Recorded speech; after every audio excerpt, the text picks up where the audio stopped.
అందరికీ కూడా నమస్కారం. ఆంధ్రప్రదేశ్ రెడ్ క్రాస్ సంస్థ వారి ఆధ్వర్యంలో పల్నాడు జిల్లా రెడ్ క్రాస్ వారు ఈ 3 రోజుల స్టడీ కమ్ రెసిడెన్షియల్ క్యాంపుని యూత్ రెడ్ క్రాస్ వాలంటీర్స్కి కోడప్పకొండ వేదికగా మేము కండక్ట్ చేస్తూ ఉన్నాము. దీని యొక్క ముఖ్య ఉద్దేశం ఒకటన్నమాట. యువతలో ఎప్పుడూ కూడా నాయకత్వ లక్షణాలని పెంపొందించాలి, అలాగే ఈ సమాజానికి ఉత్తమ పౌరులుగా వాళ్ళందరినీ కూడా పరిచయం చేయాలనేటువంటి ఒక సంకల్పంతో, అలాగే మనకి చివరి వరకు మిగిలేది, చివరి వరకు మన తోడుండేది సేవ ఒక్కటే.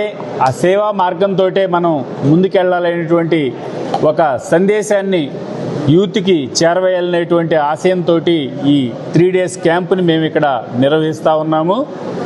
పల్నాడు జిల్లా రెడ్ క్రాస్ చైర్మన్గా నేను ఇది గర్వంగా ఫీల్ అవుతూ ఉన్నాను. మా ఎంసీ సభ్యులు అలాగే ఇతరుల యొక్క సహాయ సహకారాలతోటి ఈ కార్యక్రమాన్ని చాలా చక్కగా దిగ్విజయంగా మేము ముందుకు తీసుకెళ్తా ఉన్నాం అన్నమాట.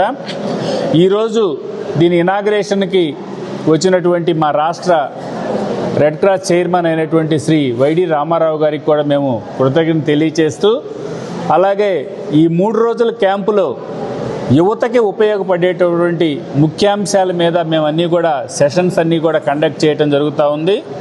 ముఖ్యంగా బ్లడ్ డొనేషన్ గురించి, అసలు దాంట్లో ఉన్న అపోహలు తొలగించాలి, అలాగే ఈ యువత ఎప్పుడు కూడా పెడదారి పట్టేటటువంటి ఈ డ్రగ్స్ ఇటువంటి వాటికి దూరంగా ఉంచాలి, అలాగే ఎన్విరాన్మెంటల్ ప్రొటెక్షన్ మీద, అలాగే ఫస్ట్ ఎయిడ్ కానీ లేకపోతే సిపిఆర్ అవేర్నెస్ కానివ్వండి, లేకపోతే హెల్త్ అవేర్నెస్ కానివ్వండి, అలాగే రోడ్ సేఫ్టీ ముఖ్యంగా యువతకు ఉపయోగపడేటటువంటిది ఇది కూడా, ఇటువంటి విభిన్నమైనటువంటి టాపిక్స్ తీసుకొని ఈ దేశానికి ఉత్తమ పౌరులను అందించాలి, రెడ్ క్రాస్ యొక్క జెండాని ఆకాశంలో ఎగరవేయాలనేటువంటి ఒక మంచి ఆశయంతో ముందుకు తీసుకెళ్తా ఉన్నాము.